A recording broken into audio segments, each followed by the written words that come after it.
Que a paz de Cristo esteja conosco, dando continuidade ao projeto Sementes de Luz.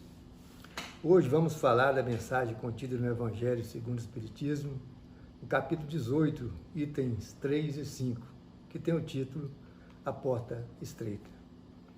Muito conhecida essa mensagem do Evangelho, extraída do Evangelho de Mateus, capítulo 7, item 13 e 14.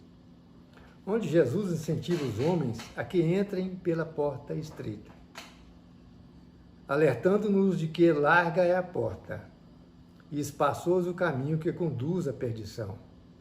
E muitos são os que entram por ela, porque estreita é a porta e apertado o caminho que leva à vida, e são poucos que a encontram.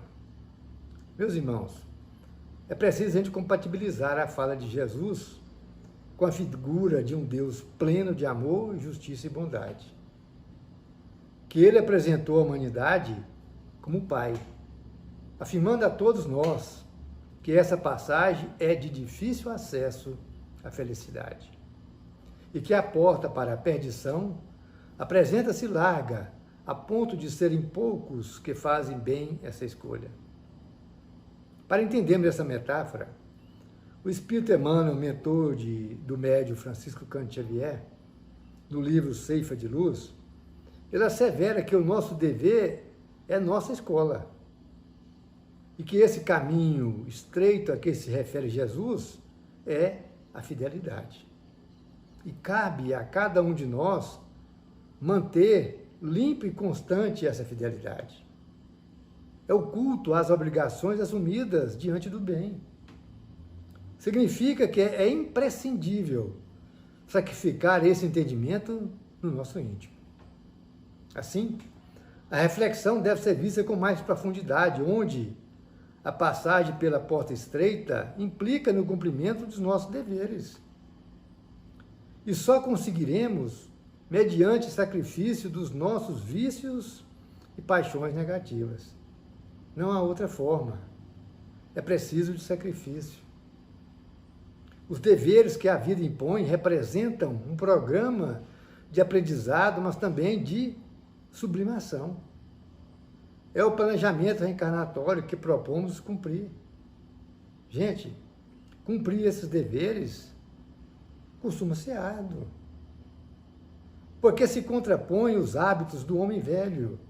Ou seja, necessitamos retificar nossas concepções e adequarmos a harmonia das leis cósmicas.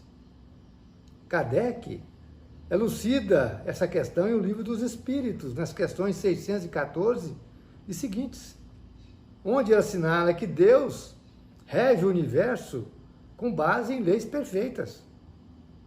São leis plenas de justiça e misericórdia, voltadas a realizar a felicidade do homem, indicando-nos o que se deve fazer ou deixar de fazer. E só seremos infelizes quando nos afastamos delas. Ou seja, a felicidade deve constituir a regra e não a exceção. O Evangelho segundo o Espiritismo esclarece que a porta de salvação não é estreita para a humanidade em geral, mas apenas para uma parcela dela.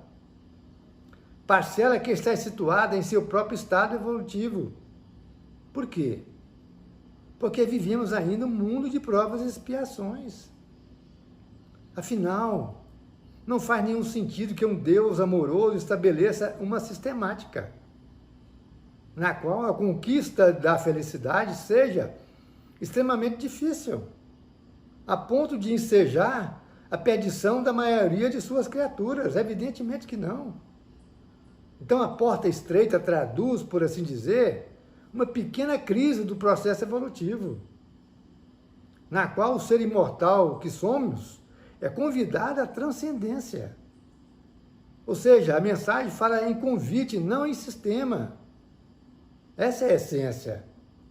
Significa dizer abandono de hábitos e sentimentos de fases primitivas, que ainda nos apegamos com certa insistência. Gente, o mundo de provas e expiações, na imensa maioria de seus habitantes, são formados por espíritos com importantes conquistas intelectuais. mas de moralidade vacilante, com vícios e paixões negativas. Como se extrai também do Livro dos Espíritos, na questão 907. E assim nós perguntamos, por que as paixões humanas não são negativas em seu princípio? É simples, porque tudo que Deus faz é bom e tem utilidade providencial. As paixões podem levar à realização de grandes coisas. Elas vão nos auxiliar na execução do desígnio da providência. E só se tornam negativas quando o homem não mais as governa. Mas é por elas governado e causam prejuízo para ele ou para outrem. É por isso que a espiritualidade superior nos afirma que o homem, pelos seus esforços, pode vencer as suas más inclinações. E só não ocorre quando falta ao homem vontade de se reformar. Porque são poucos que querem se esforçar. Ou seja, a humanidade terrena passa por uma crise evolutiva. Uma crise de moralidade, revelada pela vivência de paixões negativas, sobre as quais não exercemos o devido controle quando poderíamos fazê-lo. Porque controlar as tendências negativas exige esforço, mas é plenamente viável. Constitui o necessário para viabilizar a passagem pela porta estreita de que fala o Evangelho. Mas de que forma? Domar a nossa ira, o nosso orgulho, a inveja, o egoísmo, o ciúme, a gula, o desequilíbrio da sexualidade, dentre outros hábitos e sentimentos infelizes. Então, atravessar a nossa porta estreita cabe a cada um de nós nessa encarnação. Mas necessita de empenho de todos. Para ser, por exemplo, um pai ou mãe presente e dedicado, um filho respeitoso e obediente, um irmão compreensivo, por que não? É como ensina o Evangelho segundo o Espiritismo. Fala de ordem dos sentimentos. O dever é muito difícil de cumprir, por se achar em antagonismo com as atrações do interesse do coração. Então, o senso do dever é o mais belo, é o maior prêmio que a razão esclarecida confere ao homem, porque nos possibilita identificarmos com o que devemos fazer, embora contrarie os desejos mais profundos de nosso coração. Mais uma vez, feita essa identificação, resta aplicar a vontade firme para poder viver. É fazer o que é certo, implica domar os nossos maus instintos. Então, trata-se da evolução intelectual, auxiliando a consolidação da evolução moral. Ou seja, a evolução moral constitui a conquista por excelência, que faz o espírito ascender na escala espiritual. Não são a intelectualidade, os conhecimentos e a ciência que fazem a diferença, mas a questão moral. Não é apenas o desejar fazer o bem, é preciso de ação, exemplo de realizar. E um bom exemplo para ser citado aqui nessa mensagem é do espírito Joana de Ângeles, mentora do médium Divaldo Pereira Franco, na encarnação em que ela ostentou o nome de Joana de Cusa e conviveu com Jesus. Segundo a narrativa do livro Boa Nova, do espírito Humberto de Campos, ditado ao médium Francisco Cândido Xavier, ao final da vida ela se encontrava juntamente com seu filho, amarrada a um poste para serem queimadas em martírio, por ser cristã e não renegar sua fé. Ela foi condenada a ser queimada viva. E nos derradeiros instantes de sua vida, quando as labaredas já lhe lambiam o corpo, o soldado que estava de vigia a importunava. Ele indagou: e o Cristo não havia ensinado você a morrer? E ela respondeu: não apenas morrer, mas também a lhe amar. Impressiona como uma pessoa, em instante tão crítico, sendo queimada viva e ainda provocada, tem encontrado forças para proclamar seu amor pelo carrasco. Então, meus irmãos, a chave para entender essa conduta é considerar que Joana de Cusa, nesse momento, já era um bom espírito.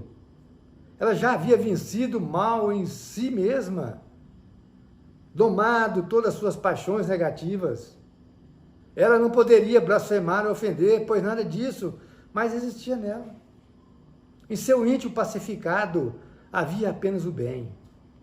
Ela já havia cruzado a sua porta estreita. Ocorre que ninguém consegue o pleno domínio das más paixões em um repente e nem surge sublime de um instante para o outro. A evolução é um processo gradativo, embora possa ser acelerado enormemente pela vontade. Então nós podemos afirmar que a porta estreita é uma longa jornada, que marca a transição da fase de espírito imperfeito para bom espírito. É a porta estreita de cada existência que deve ser aproveitada.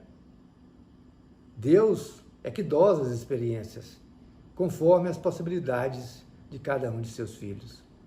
É a condição de aprendiz na grande escola da vida. Identificar e cumprir os nossos deveres de cada dia.